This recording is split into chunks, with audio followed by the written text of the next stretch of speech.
સતગુરુ ભગવાન કી જય, સનાતન ધર્મની જય। ગંગામાં કહેશે કે અજડ અવિવેકીને વસન લંપટ અને વિષયથી ભરેલા જે સદગુરુ છે, આવા જે સાધુ પુરુષો છે તેનાથી દૂર રહેવું। અને માં ગંગા સતી પણ પોતાના ભજનમાં આપણને ચેતવણી આપે છે કે કળયુગમાં જતી સતી નહીં પણ પાખંડવાળા પૂજાશે અને એકાંતમાં ન કરવાના કરશે કામ।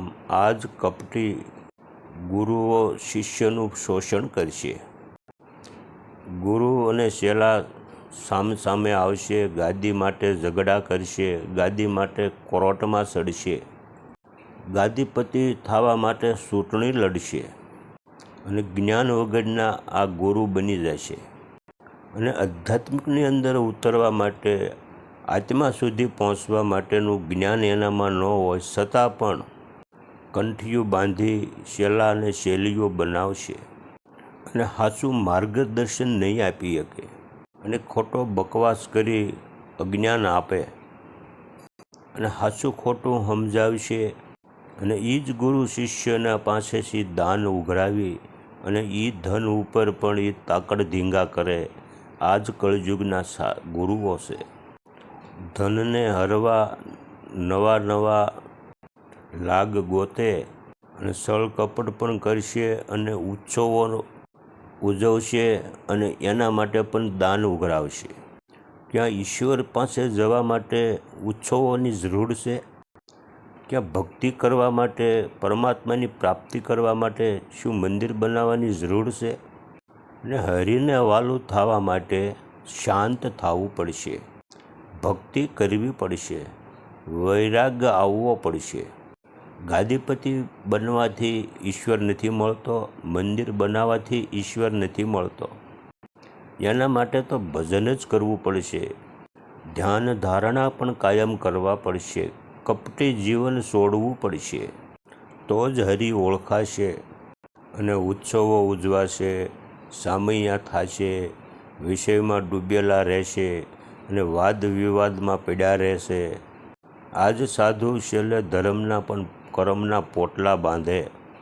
આવા ગુરુ અને ચેલા કળયુગની નિશાની છે। આવા ગુરુને ઓળખવા, સાચા સાધુ પુરુષની ઓળખાણ કરવી અને કપટીથી દૂર રહેવું, એના માટે પણ ગંગામાએ સરસ મજાનું એક ભજનની રચના કરી છે કે કળયુગમાં જતી સતી સંતાશે, કરશે એકાત્મા વાસ, કૂડાને કપટી ગુરુને ચેલા, પરપસ નહીં રાખે વિશ્વાસ।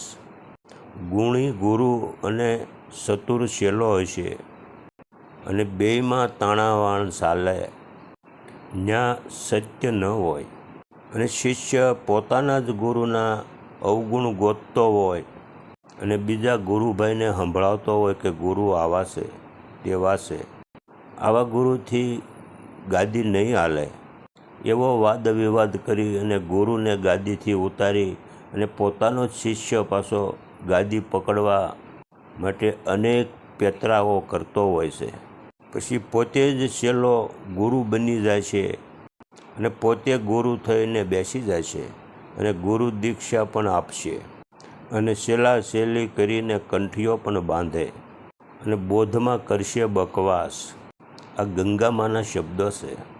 અને પેટને પોષવા ભીખીને ખાશે અને પુરુષાર્થમાં કરશે પ્રમાદ, ધનને હરવા છળ કપટ કરશે। આવા પાખંડી સદગુરુથી દૂર જ રહેવું જોવે આપણે।